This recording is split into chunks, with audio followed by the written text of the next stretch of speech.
Muito boa tarde. Um grande prazer estar aqui. Claro que a Rebeca pediu-me para eu vir aqui e eu tinha que vir. Rebeca, obrigado. Vou pelo menos começar em português, depois especialmente passo para inglês, porque nós chegámos ontem ao fim da tarde, estamos cansados e é difícil manter estas línguas todas propriamente separadas. Mas aquilo que gostava era de começar com alguma coisa que foi dito há pouco tempo, tem a ver com o nosso colega francês, sobre a ideia de medos e sobre quando é que os medos da inteligência artificial atingiram o grande pico e a ideia de que teria sido com declarações do Vladimir Putin. E eu gostava de vos lembrar uma coisa. Em 2001 tivemos um filme do Stanley Kubrick, chamado 2001, e o Stanley Kubrick trouxe-nos uma história que todos conhecem, possivelmente mesmo os mais jovens são capazes de já ter visto esse filme, e que é a história deste grande computador, o HAL, que numa missão no espaço se transforma num rogue computer e que decide tomar conta da missão e inverter os propósitos dessa missão. Portanto, a ideia de que a inteligência artificial é qualquer coisa de perigoso, potencialmente perigoso, mas ao mesmo tempo fascinante, é uma ideia que não é nova e é uma ideia que é perfeitamente justificável. Muito rapidamente, let me switch to English, it will be a little bit more reasonable. First, we just had these different comments in the last presentation that were quite wonderful.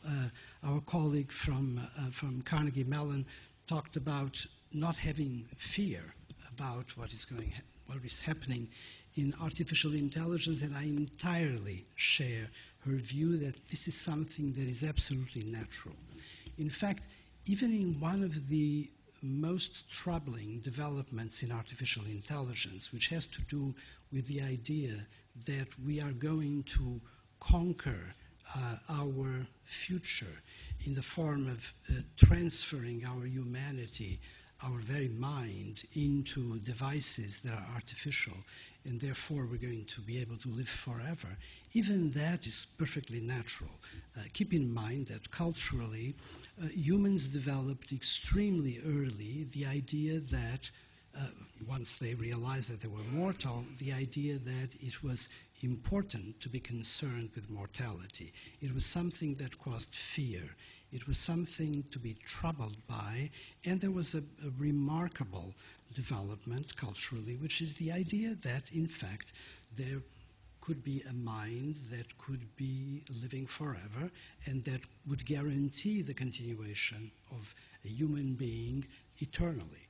So even that is entirely natural. The idea, for example, of transhumanism, the idea of passing on and continuing life forever in the form of uploading or downloading, doesn't make any difference, what our humanity is in the form of transfer to a computer, even that is absolutely natural, and it is something that is part of a very natural evolution that we are having.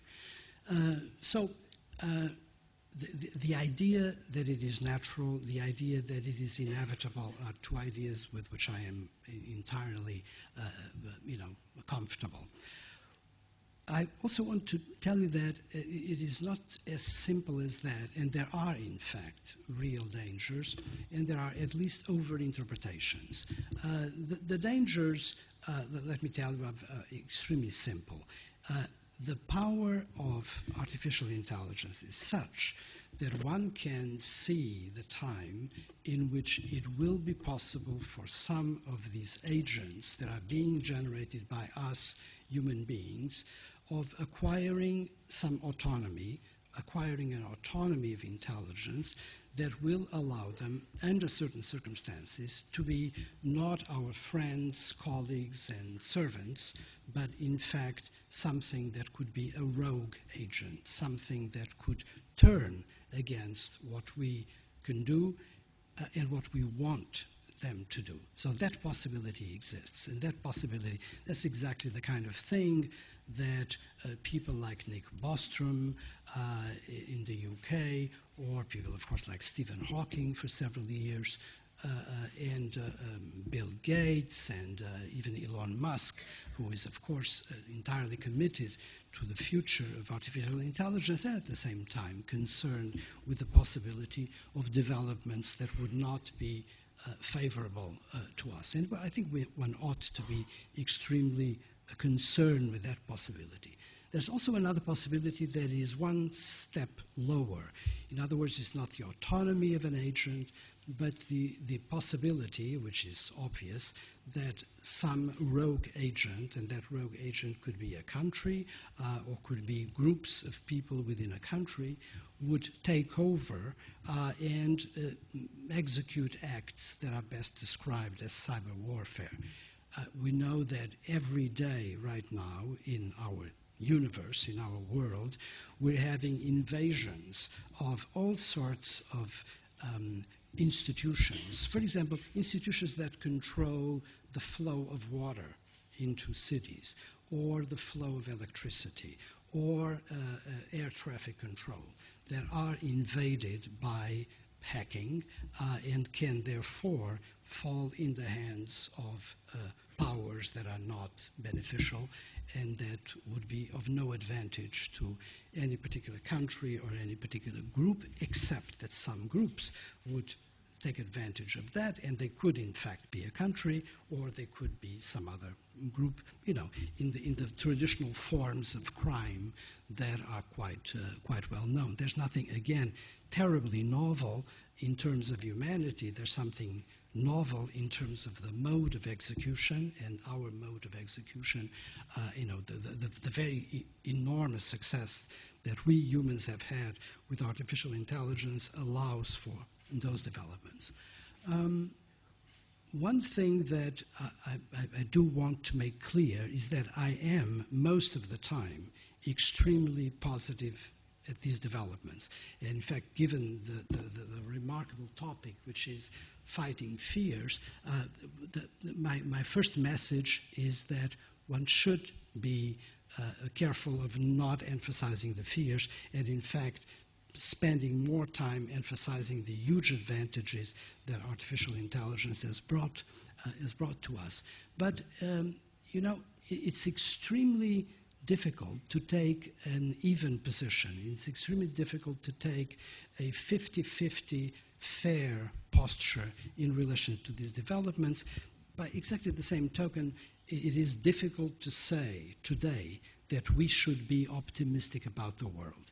So depending on the way in which you woke up in the morning, you may decide that we live in the best of all possible worlds, and that the remarkable developments of humanity and what we have achieved as human beings and do achieve every day is so brilliant, is so rich, that we should be happy and should just celebrate all of these successes. And yet, it's mandatory that we feel concerned, and that we are concerned, because the only possibility that we have of surviving what we are doing and surviving our developments is exactly by being very concerned and having a chance of stopping the worst of those human developments. So it's an attitude that is positive, but let's not be over-optimistic. For example, when people will tell you that we live in a wonderful, spectacular world, and that we have realized all the promises of the Enlightenment, and that we are really succeeding in spades, don't believe that, because we haven't realized the promises of the Enlightenment, although we have realized some of them. But if we are extremely happy and we are extremely delighted with what we have achieved, we're going to fall into enormous dangers. So we can be cautious, we have to be cautious, and we have to be happy at the same time, but let's not exaggerate the optimism. There's no reason to exaggerate that optimism when we know the state of the world today. My final comment is going to be about something that interests me very much. So in our lab in Los Angeles, we have an enormous amount of devotion to one fundamental problem, which is the aspects of the human mind and obviously, of the living organism that have to do with affect.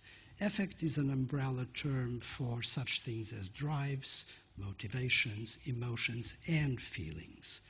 And in this area, there is something that is extremely important to say in connection with artificial intelligence, is that everything that happens with drives, motivations, and emotions is imminently and easily transferable into artificial creatures. No problem whatsoever. It has fundamentally to do with devices that can be programmed, with actions, and that's no problem. The problem begins when we move from the level of action to the level of experience. And by experience, I mean mental experience. I'm talking about minds, mentes, experiência mental. When we come to that, and of course, mental experience, experiência mental, sentimento e consciência são extremamente próximos, de facto estão completamente relacionados. We are talking about something that is outside of the current scope of artificial intelligence, if that artificial intelligence is going to mimic what human beings are like. And my problem there is that if we are saying that artificial intelligence can mimic the human mind and feeling and mental experience and consciousness, then the answer is no, I do not believe that is possible. However, I am not saying that artificial intelligence cannot develop their own forms of course, intelligence, that goes without saying, and their own form of mental augmentation and of mental experience and even of feeling in the context of that machine. But it is very important that we make the distinction, because you can actually mimic brilliantly emotion in the sense of action directed to the outside by a robot. There's absolutely no problem with that, and that's going to be done better and better all the time. It's when we transfer to the issue of mental experience that the problems begin. And provided we are very aware that currently that is not possible, that's fine. It clarifies the situation into the future, and it also relieves us of a certain fear that somehow artificial intelligence would take over humanity in this 100% mode that does cause some disquiet in many people. I don't think that that is possible, but I think that at the same time you need to agree that you can get to a version, to uma versão of the human mind that would be extremely helpful to have if it is, of course, well controlled. And the final point is this, before we have the pleasure of hearing our president. You might ask the question, why is it that this is so, why is it that this problem has not been that much appreciated, and what are the difficulties? And the difficulties are very simple, or very complicated, depends on what you want. You could, most of the creatures that are conceived by artificial intelligence are conceived in a way that doesn't take into account the issue of life. We in this room and many other living creatures that are not human have come by our life in a very particular way. We developed, beginning about 3.9 billion years ago, we developed in a way that is extremely natural and at the same time very bizarre. We develop against the second law of thermodynamics. We develop by having a series of strategies, which are the strategies of homeostasis, and strategies of self-perpetuation that are marked in our biology. And we develop with an intelligence that in fact began very early on at the level of single-cell organisms, the level of bacteria. And we have been doing nothing but improving our systems of intelligence for all this time. The intelligence that we brilliantly in the hands of smart people like our colleagues at Carnegie Mellon or at MIT or at Stanford. The intelligence that they are developing is the very end of the pinnacle of our intelligence. It has to do with our intellectual processes, has to do, in fact, with that remarkable part of our minds and brains that operates like a digital system because it operates on the basis of neurons that can be either on or off. And that's, it's part of this brilliant period of the sciences that goes back to Turing or to one of my mentors and Hannah's mentors, who was Warren McCulloch and Pitts at MIT. And they knew at that time that neurons in our brains and in the brains of creatures with nervous systems were operating on the basis of active or on non-active, of zeros and ones. What is happening in our science now is that we know more and more about systems of not only the human brain and the human organism, but also of many other creatures that do not operate that way. So there is more and more of non-synaptic signaling that is being discovered, and practically all of the systems that we hold so dear to us, that have to do with affect, have to do with feelings, actually operate on non-synaptic systems. And so we have axons that are denuded and without myelin, that are prey to the molecules that are in the extracellular space, and they do fire or not fire eventually, except that predicting when they're going to fire is a very complicated job. And so this is the state of the art. Artificial intelligence is brilliant, is wonderful, but so far it has mostly dealt with the part of the system that is the highest, that is at the top, and that is in fact the most characteristic aspect of our intelligence. But we have all that other intelligence. There were 2 or 3 people that in the discussion asked about empathy, asked about affect in general, asked about social relations, all of that very important part of what it is to be a living creature, not just humans, but to be a living creature. And it is, of course, extremely critical in terms of humans. That is left out for the moment of the great big enterprise of artificial intelligence. And again, coming back to the original point that I was making, it's not impossible to do. And I think it's going to be possible to know more and more about it, and it's going to be treated more and more by engineering systems, and there will be a spectacular development in that area as well.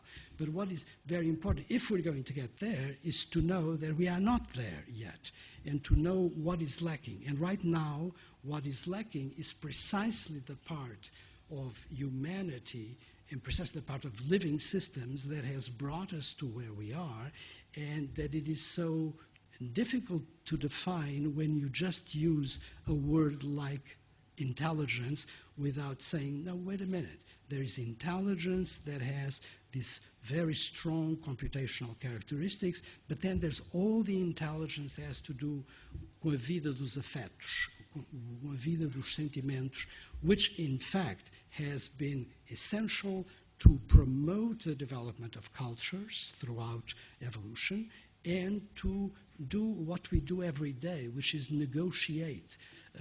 A negociação que nós fazemos diariamente com os seres humanos, com os nossos familiares, com os nossos amigos e com a negociação que ocorre a cada momento no grande mundo da vida social e no grande mundo da vida política.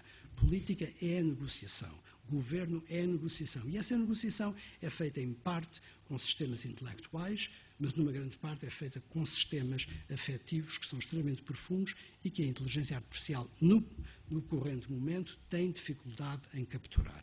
Mas, novamente, aquilo que vos quero dizer é que é possível que isso venha a acontecer. O que não pode é acontecer se nós decidirmos que já sabemos tudo e que tudo está a correr magnificamente e que os vários robôs que viram já fazem tudo aquilo que os seres humanos fazem, e é isso que não é verdade.